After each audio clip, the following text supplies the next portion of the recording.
Bem-vindo ao Inspire-se, um respiro breve para aquietar a mente, reorganizar o pensamento e preparar o seu dia.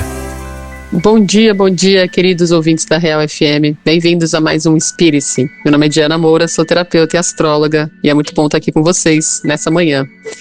Hoje a gente vai trazer um pouco de reflexão sobre a parábola dos talentos, que acredito que a maioria de vocês conhece. Na parábola dos talentos, então, conta a história de um senhor que, ao partir, deixa para os seus servos alguns talentos, dons, habilidades ou recursos. A gente pode entender da forma que a gente quiser essa questão dos talentos. Pode ser dinheiro, mas pode também ser uma habilidade, um dom que a gente tem.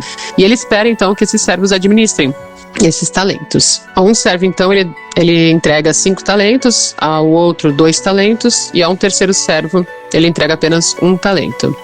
E quando o senhor retorna, então, o primeiro servo, que tinha recebido 5 talentos, trabalhou bastante e multiplicou esses talentos, ficando então com 10 talentos. O segundo servo trabalhou também e multiplicou esses 2 talentos que ele ganhou, resultando em 4 talentos. Porém, o terceiro servo, ele teve muito medo de perder aquele talento, medo de ser visto, de deixar aquele talento ser visto. Então ele foi lá e enterrou o talento e não fez nada com ele. Então essa parábola, ela fala sobre a nossa responsabilidade com esse potencial que Deus nos confiou, Esse dom, esse talento, essa habilidade, esse recurso, qualquer coisa, Às vezes até dinheiro, que a gente tem. E o que a gente está fazendo com isso, O servo que escondeu o talento, ele não agiu por maldade, ele agiu por medo. Temia perder o que lhe foi confiado.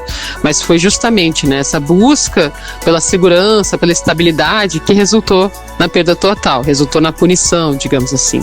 Então ele preferiu o quê? A inércia ou ao erro, Ele preferiu ficar parado do que se movimentar, do que ter uma possibilidade de fazer alguma coisa e errar.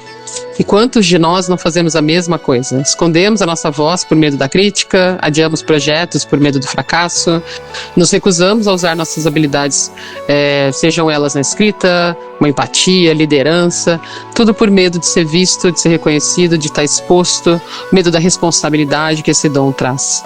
Porém, ao enterrarmos o nosso talento, estamos tentando garantir que ele permaneça intacto.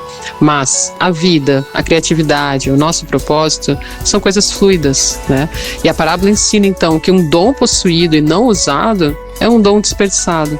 O valor de um talento, ele não vai estar na posse, no ter o talento, mas em circular esse talento, em multiplicar esse talento. Então, a verdadeira bênção de um talento, ela reside exatamente no ato de compartilhar, no ato de multiplicar. Quando a gente compartilha, a gente cresce. Então, quando a gente usa, quando a gente coloca para movimento, quando a gente circula esse dom, na verdade, quem recebe mais ainda é a gente. O que a gente oferece ao mundo é o que vai nos enriquecer. Além disso, a gente contribui para o coletivo. A gente não tem um dom só para a gente. A gente é uma peça única de um quebra-cabeça muito maior. Se você tem um talento, por exemplo, da organização, você pode trazer ordem ao caos de um grupo. Se você tem o dom da escuta, você pode trazer cura e validação a um amigo. Então, a lição final dessa parábola é um chamado à coragem criativa, a sair desse esconderijo, a desenterrar os nossos dons, sair do medo e arriscar. A gente não vai ser cobrado pela quantidade de dons que a gente recebeu, mas por a gente ter multiplicado, por a gente ter compartilhado, por a gente ter usado com sabedoria. Então, compartilhem seus dons, se exponham, se arrisquem, saiam do medo, porque é para isso que a gente está aqui, para crescer como coletivo, para crescer como humanidade. Um beijo, pessoal, até amanhã. Inspire-se, fica por aqui. Recolha o que fez sentido, coloque em prática e observe o efeito ao longo do dia. Até o próximo episódio.